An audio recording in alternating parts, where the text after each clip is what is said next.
జిల్లాలో వారిదే హవా. జిల్లాలో అన్ని నియోజకవర్గాల్లో ఆ పార్టీ నుంచే శాసనసభ్యులు. వారు ఆడిందే ఆట, పాడిందే పాట.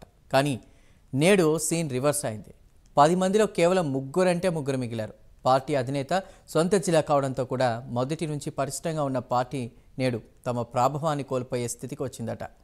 నమ్మకస్తులని జిల్లా అధ్యక్ష బాధ్యతలు తీసుకున్న నేతలే కొంపముంచారట. దీంతో నష్ట నివారణ కోసం సొంత వారినే రంగంలోకి దించారట. ఇంతకీ వైకాపా అధినేత జగన్ సొంత జిల్లాలో ఏం జరుగుతోంది? Have a look.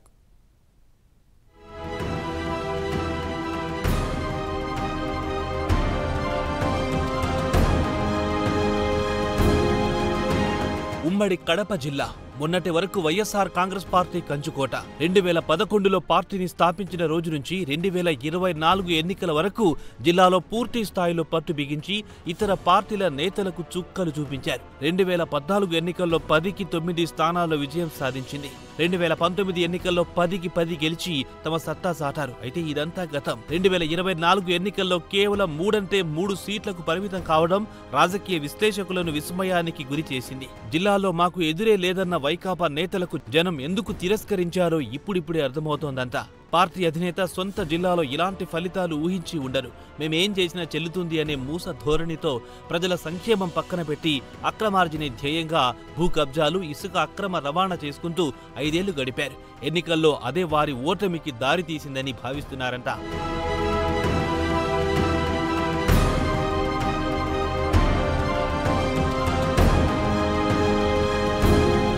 ఎన్నికల విషయాలను పక్కన పెడితే అధినేత సొంత జిల్లాలో పార్టీ పరిస్థితి దారుణంగా ఉంది.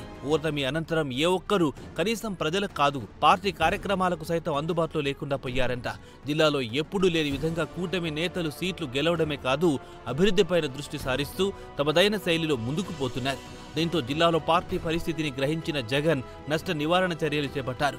గతంలో జిల్లా అధ్యక్షులుగా ఉన్న సురేష్ బాబు, శ్రీకాంత్ రెడ్డిలను పక్కన పెట్టి కడప జిల్లా అధ్యక్షుడిగా మేనమామ రవీంద్రనాథ్ రెడ్డికి పగ్గాలప్పగించారు. అన్నమయ్య జిల్లా అధ్యక్షుడిగా శ్రీకాంత్ రెడ్డిని పక్కన పెట్టి ఆకెపాటి అమర్నాథ్ రెడ్డికి బాధ్యతలప్పజెప్పారు. కడప జిల్లా పూర్వ అధ్యక్షుడు సురేష్ బాబు గత ఎన్నికల్లో పార్టీ కోసం పనిచేయలేదనే ఆరోపణలున్నాయంట. అందుకే ఆయనను పక్కన పెట్టి మేనమామ రవీంద్రనాథ్ రెడ్డికి జిల్లా పగ్గాలు ఇచ్చారనే గుసగుసలు సొంత పార్టీలోనే వినిపిస్తున్నాయి. జిల్లా అధ్యక్షులను మార్చినా ఫలితం కనిపించడం లేదని ఆ పార్టీ నేతలే అంటున్నారు.